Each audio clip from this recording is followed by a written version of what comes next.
It is the hidden price of war for too many in the military, post-traumatic stress disorder.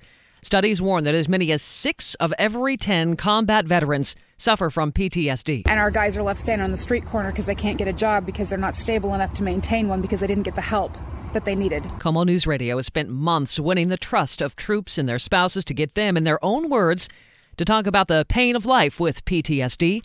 KOMO's John Rep investigates. Army specialist Carlos sees it up close every time he falls asleep. An Iraqi fighter shot at close range. He's pulling the trigger, and he can't look away. Every morning, I wake up with the same images. It's so difficult waking up knowing what you've done. Carlos isn't his real name. He's an active duty soldier, so we're concealing his identity. But everything else is very real. It's like a bad dream every day. One of many young soldiers fighting an unseen battle with life after combat. I couldn't go anywhere. I couldn't go and just go to a store. From depression to fear of public places to uncontrolled rage. One day I was driving.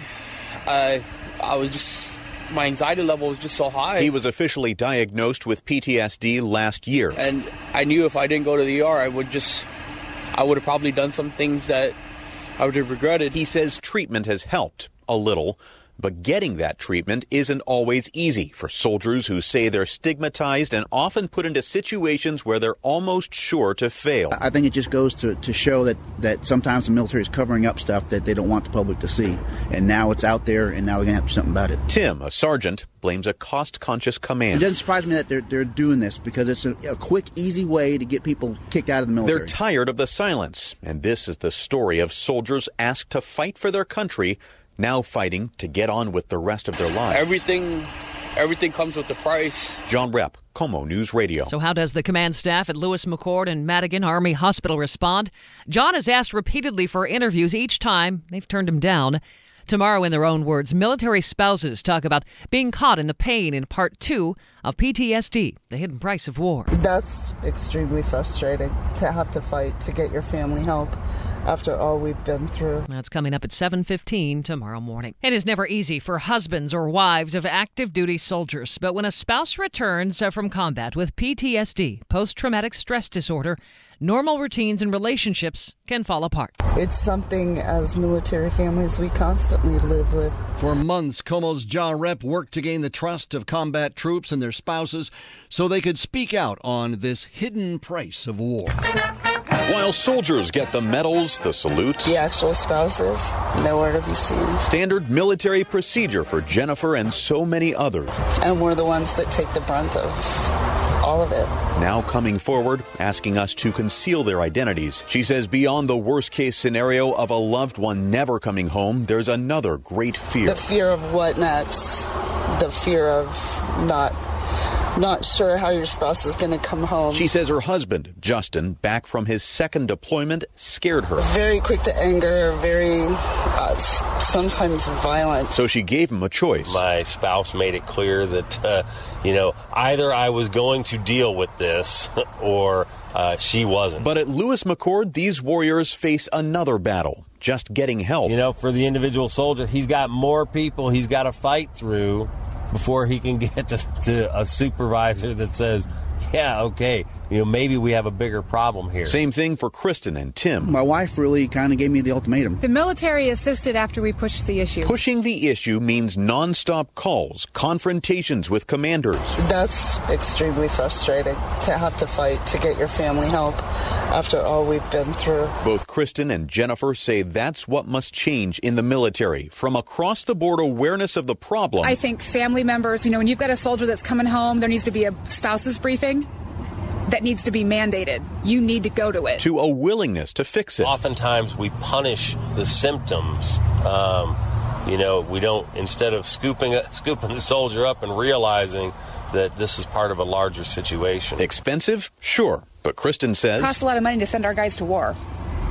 And if we're going to send them to war and we want to invest to protect our future, we need to invest to protect our soldiers, or we're not going to have anybody left to fight the war with. John Repp, KOMO News Radio. Now, we have repeatedly asked to interview doctors at Madigan Army Hospital or the command staff at Lewis McChord. A spokesperson phoned John and told him only that soldiers have multiple opportunities for PTSD treatment and additional options if they feel that treatment is being denied. Tomorrow at 7:15, what needs to change to protect those who protect us? I don't think anybody knows what the long-term cost of this war will be. That's Congressman Jim McDermott. He's one of many people speaking out. We know the cost of combat in lives lost, the wounded, the billions spent on battle. But this week, soldiers have shared the hidden price of war on them and their families as they battle post-traumatic stress disorder, PTSD.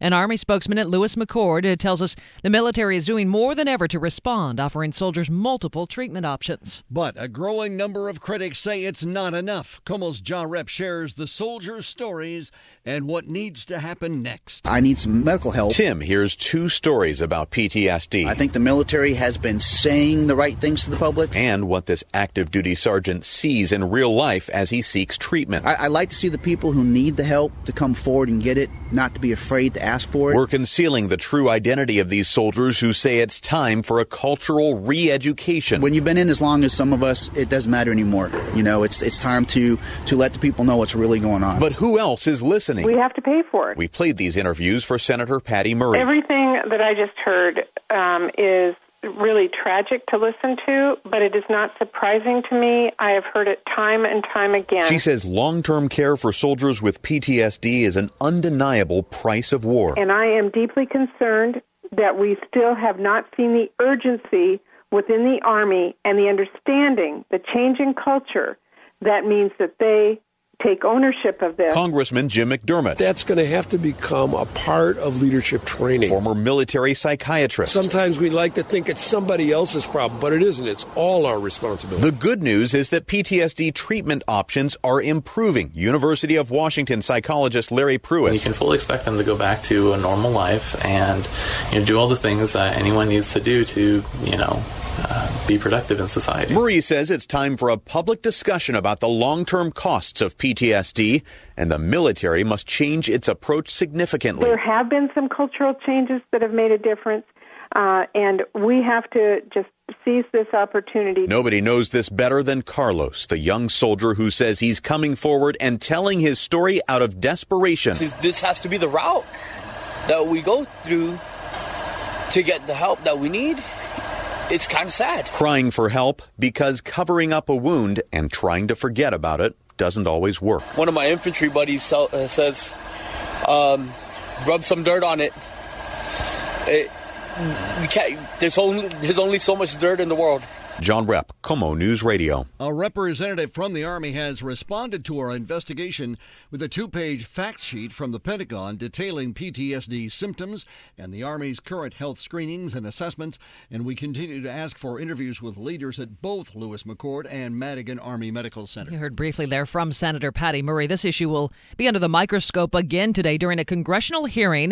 The senator will press the Army Secretary and the Chief of Staff over concerns on the base, including the recent allegations that doctors may have avoided diagnosing soldiers with PTSD to try and save money. The Seattle Times reports since 2007, the Madigan Army Medical Center reversed 40% of patients' PTSD diagnoses.